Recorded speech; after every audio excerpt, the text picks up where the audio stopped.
Good morning, it's Friday, March the 5th, and we're here today looking at Ephesians 4, and we're going to be looking at Ephesians 4, 17 to 19, and the heading for this chunk is called Instructions for Christian Living. So, from verse 17. So I tell you this, and insist on it in the Lord, that you must no longer live as the Gentiles do in the futility of their thinking. They are darkened in their understanding and separated from the life of God because of the ignorance that is in them due to the hardening of their hearts. Having lost all sensitivity, they have given themselves over to sensuality so as to indulge in every kind of impurity, and they are full of greed.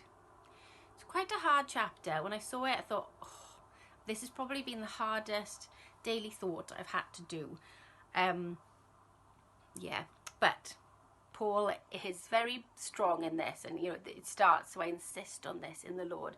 These are important things that he wants to share with us here. When he talks about the Gentiles, we've read from previous parts in the chapter before, God's marvelous plan for the Gentiles. We are the Gentiles. If we're not Jews, we're Gentiles. And we've got this incredible opportunity to be joint heirs now with the Jews because of the gospel, because of what Jesus has done. But Gentiles here, I think Paul is referring to worldliness, to the way the Gentiles are living. And he's saying you can't live like that anymore. You're a new creation. When you accept Jesus, you then accept that you live as Jesus lived. So he's saying you can't accept it and then carry on living as the Gentiles do. And he's talking about the fact that the Gentiles, they're darkened in their understanding. They're ignorant of God. They're ignorant of God and his ways.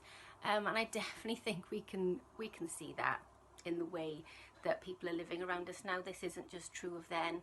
This is now. When we think of Timothy talking about in the last days in Timothy 2, there's loads of things he says are going to happen in the last days, and you read it and you're like, yes, this is happening now. So Timothy 2 chapter 3, he says, and there were terrible times in the last days. People be lovers of themselves, lovers of money, boastful, proud, abusive, disobedient to their parents, ungrateful, holy, without love, unforgiving, slanderous, without self-control, brutal, not lovers of the good, treacherous, rash, conceited, lovers of pleasure rather than lovers of God, having a form of godliness but denying its power. And he says, have nothing to do with such people. And it's this lovers of pleasure rather than lovers of God is what jumped out at me, especially when he says they've given themselves over to sensuality as to indulge in every kind of impurity, and they are full of greed. And it made me think of I think his name was Huxley. He was an author around the same time as George Orwell. George Orwell did the famous 1984 book about a dystopian future, which we can definitely see where, a lot of what he said, I think, is coming true. The whole Big Brother watching you thing, definitely. Especially with Amazon Fresh opening yesterday. You can go in and there's just cameras watching you buy. Freaked me out.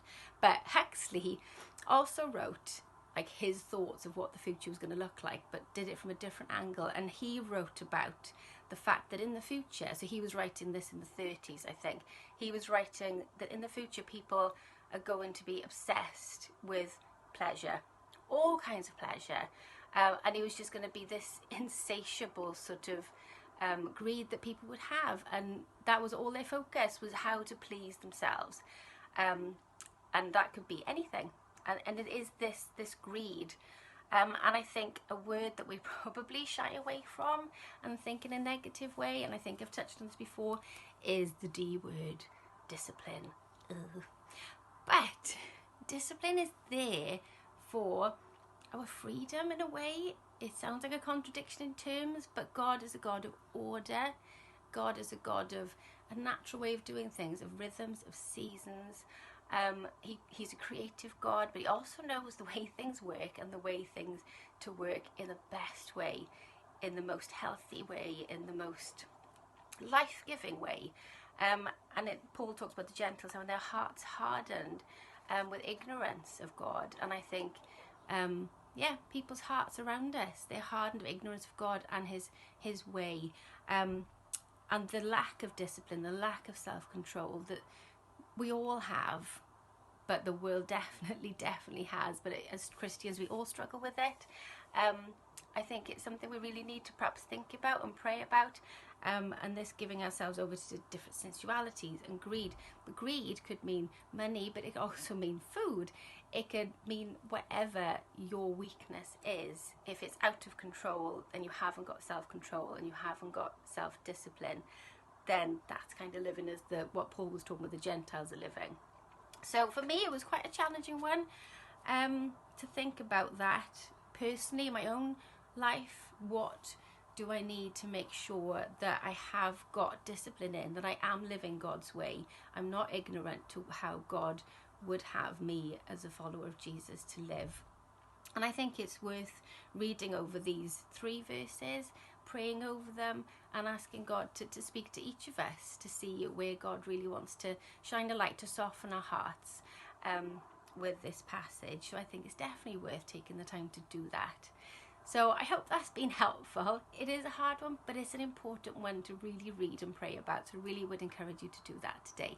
Have a lovely day. Take care. Bye.